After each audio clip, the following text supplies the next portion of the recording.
تا 5 سال پیش کسی باور نمیکرد که در تاجیکستان پاپایا و بانان و اناناس پرورش میکنند. حالا این در ختلان واقعیت شده است.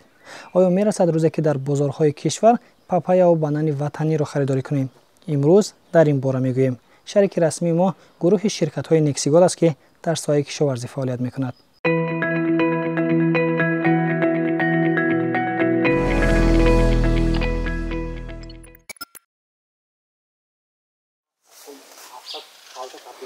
چون این میوه ها طبیعتاً در اقلیم تروپیکی و فرسخ‌ها دور از تاجیکستان میرویند. ولی چند سال اخیر دهقانان این تاجیک برای پرورش آنها در شرایط تاجیکستان کوشش به خرج دادند.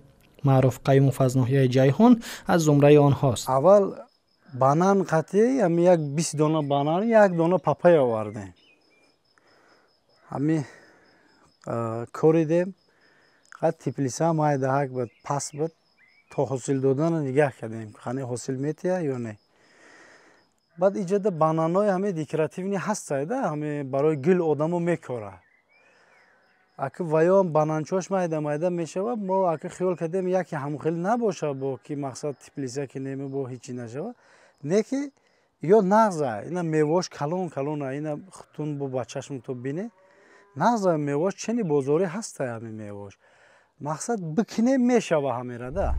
شما دهقان یا کی صاحب خوجگی دهقانی هستید؟ پس مرحمت با حاصل نقطه تیجی اولین اینترنت مغازه کشاورزی در تاجیکستان. اکنون برای خرید تخم نوری ها، واسطه های حفظی رستنی و دیگر مواد های لازمه به مرکزی ناحیه و یا به دیگر منطقه کشور سفر کردن ضرور نیست. مواد های فرمایش شده از حاصل نقطه تیجی تا به منزل شما رسانیده می شود. جستجوی خود را یابید، مقایسه کنید و با یک پخش بهترینش را انتخاب کنید.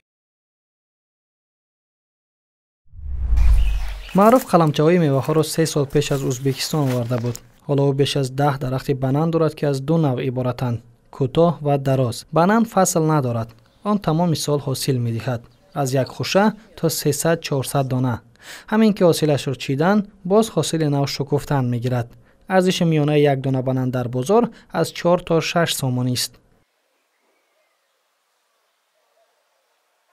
5 دانه‌اش 1 کیلو میشه. این میوه ها نگاهبینی زیاد را طلب می کنند. پاپایا همیشه باید در حرارت 15-20 درجه نگهداری شود تا خوب نشو نما یابد و حاصل خوب دهد. معروف از درختان آن بار چندم است که حاصل می گیرد، اما تا حال میوه آن را به کسی نفروخته است. تنها به شناسان و همسایگان هدیه کرده است. در بازار یک دانه پاپایا میانه 80 سومانی ارزش دارد. همین گرمخانه دا میشنونه تمام. اتاپلین باشه با بهتر میشه و اینه که حالی ما اتاپلین نداریم. پیشکه پرستو خطی خیلی حرکت میکنیم که خنک نزنه. نغز من ایتکش حاصل دختن میگیره من میوهش. ایجا با گلکده رفتن میگیره. این تابستون زمستون قرار نمیکنه.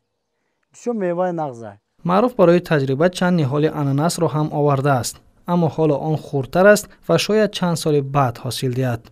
همچنین در برابر پرورش و فروش او قلمچه یا کوچت این میوه های تروپیکی را هم به خواهشمندان می فروشد. این بانان، نهال بانان داریم، نهال پاپایا داریم. انا برای مثال یگون کسی در کار باشه فروشی هست نهال. بانان، پاپایا.